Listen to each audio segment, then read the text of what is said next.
Metro rail যখন তৈরি করা হয় তাহলে এরকম একটা স্থাপনা যখন তৈরি করা হবে এর মূল বিষয়টা হচ্ছে প্রথমত একটা পরিকল্পনা, দ্বিতীয় হচ্ছে এটার যে নির্মাণ শৈলী, যেভাবে এমনভাবে নির্মাণ করতে হবে যেন এটা দীর্ঘস্থায়ী হয়, টেকসই হয়, সেইভাবে তৈরি করতে হবে। তৃতীয় যে আমি একটা জিনিস পরিকল্পনা আমার সঠিক হলো, নির্মাণ শৈলী আমার ঠিক থাকলো, আমি দীর্ঘমেয়াদী যেন এটা টেকসই হয় সেটাও করলাম। কিন্তু এই টেকসইয়ের জন্য তো আমার এটা নিয়মিত রক্ষণাবেক্ষণ করতে হবে।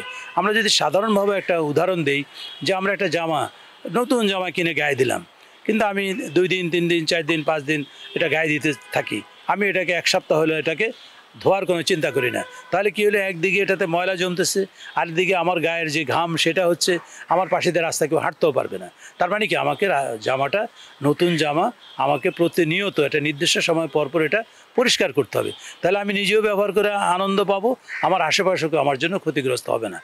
এখানেও বিষয়টা এরকম, যে কোনো জিনিস একটা তৈরি করা হলে সেটা নিয়মিত রক্ষণাবেক্ষণ করতে হয়। মেট্রো রেলের ক্ষেত্রে একই জিনিস প্রযোজ্য।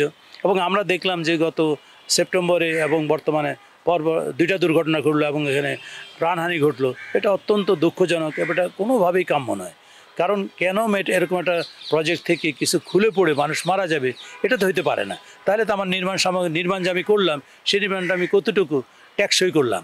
সেখানে কি নির্মাণের ত্রুটি, না আমার পরবর্তীতে ব্যবস্থাপনা এবং রক্ষণাবেক্ষণের ত্রুটি? তাহলে এখানে যারা এটা দেখভাল করবেন, অবশ্যই সরকারের আমি মনে করি বিষয়টা গভীরভাবে তদন্ত করা উচিত, যে এটা কি কোনো টেকনিক্যাল কারণে ঘটলো, আমার নির্মাণ শৈলীর কোনো অব্যবস্থাপনার জন্য ঘটলো, নাকি রক্ষণাবেক্ষণের জন্য।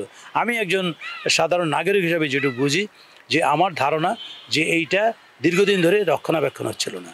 যে কোনো একটা জিনিস রক্ষণাবেক্ষণ করতে হয়, এটা নিয়মিত লাইনটা চেক আপ করতে হয়, রক্ষণাবেক্ষণ করতে হয়, যে আমার কোথাও কোনো রকম ত্রুটি বিচ্ছুতি দেখা যাচ্ছে কিনা, সামান্যতম দেখা মাত্রই সেটাকে আমার এটা ব্যবস্থা গ্রহণ করতে হবে, এটা আমাকে ঠিক করার জন্য ব্যবস্থা করতে হবে। সেইটা এখানে আমার মনে হয় ছিল না। এবং এই জায়গায় আমি মনে করি যে মেট্রো রেল কর্তৃপক্ষের এখানে আপনার অবহেলার অভাব, এবং তারা তাদের যে রক্ষণাবেক্ষণের বিষয়ে যে দায়িত্ব পালন করার কথা, সেটা আমার ধারণা সঠিকভাবে পালিত হয়নি।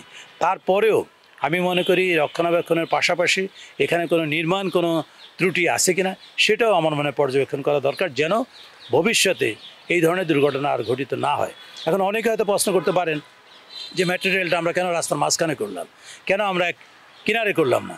তা আমি যেটা মনে করি, যে আমাদের একটা জনবহুল দেশে আমাদের যদি আমরা একটা ফুটপাতের এক এন্ড থেকে আরেক এন্ড দেখি কতটুকু জায়গা, তার মধ্যে যদি আমার রাস্তা আছে, জনগণের হাঁটার পথ আছে, যেহেতু ঢাকা বা বাংলাদেশ একটা জনবহুল দেশ, তো এই জনবহুল দেশে আমার 1 ইঞ্চি জায়গাও কিন্তু ব্যবহৃত থাকে না।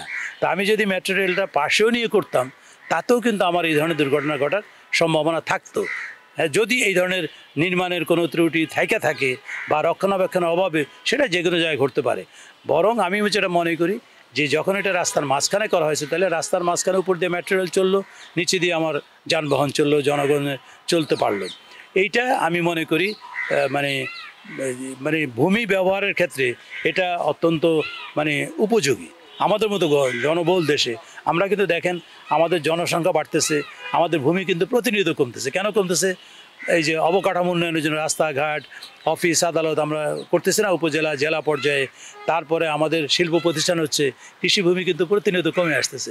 তো এই দিক থেকে কিন্তু যেরকম কৃষিভূমি কমে আসতেছে, যেটা আমাদের জন্য হুমকি স্বরূপ, একই আমার নগরেও যানবাহন বাড়তেছে, আমার রাস্তা বাড়ানোর কোনো সুযোগ নেই। তাহলে আমি এই যে রাস্তাটুকু আছে সেটাকে আমি কীভাবে সর্বোচ্চ ব্যবহার করব, সেই চিন্তা করে আমাদের পরিকল্পনা করা উচিত এবং করার কথা।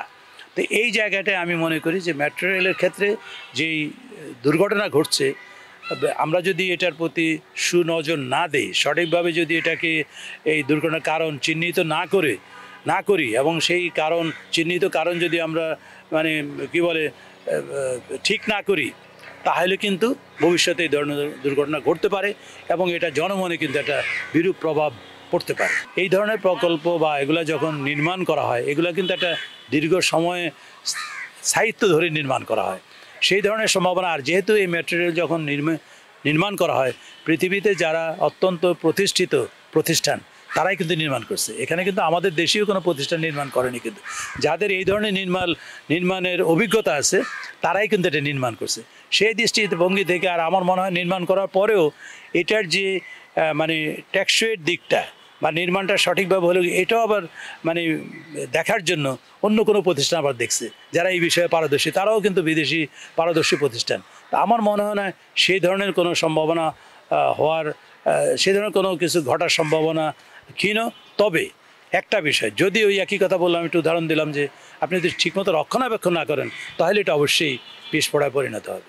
এইটা আমার মনে হয় এই যে আমি যদি ওইভাবে বলি যে ধরেন কর্তৃপক্ষ এখানে একটা পরিবর্তন আসছে, যারা আসছেন, কারণ আমাদের গণ অভ্যুত্থানের পরে ম্যাটেরিয়াল প্রশাসনেও কিছু পরিবর্তন আসছে।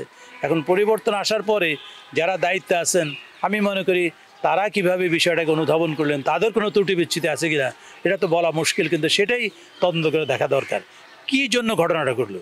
শুধু কি এটা রক্ষণাবেক্ষণের অভাবে হলে কে দায়ী, কেন রক্ষণাবেক্ষণ হলো না, এটা আসলে আমাদের নির্ণয় করা দরকার। কিন্তু অত্যন্ত দুঃখের বিষয়, আমাদের দেশে যে কোনো দুর্ঘটনা ঘটলে একটা কমিটি হয়, তারপরে এই কমিটি কোনোদিনও কমিটির রিপোর্ট আলোর মুখ দেখে না। আর দুই একটা যদি রিপোর্ট আলোর মুখ দেখেও থাকে, যেমন পুরানো ঢাকার ছিল নিমতলী দুর্ঘটনার পরে বলছিল সমস্ত কেমিক্যাল ইন্ডাস্ট্রি একটা আলাদা নগরীতে সরায় নেওয়া, সেটাও আজ পর্যন্ত কিন্তু ঘটে নাই, কোনো সরকারই এটা করে নাই। তো ওই জায়গাটাতে আমার মনে হয় যে জায়গাটা যে আমাদের এই দুর্ঘটনার জন্য কেন ঘটলো, কী কারণে ঘটলো সেটা চিহ্নিত করা এবং সেই কারণগুলো দূরীভূত করার চেষ্টা করা।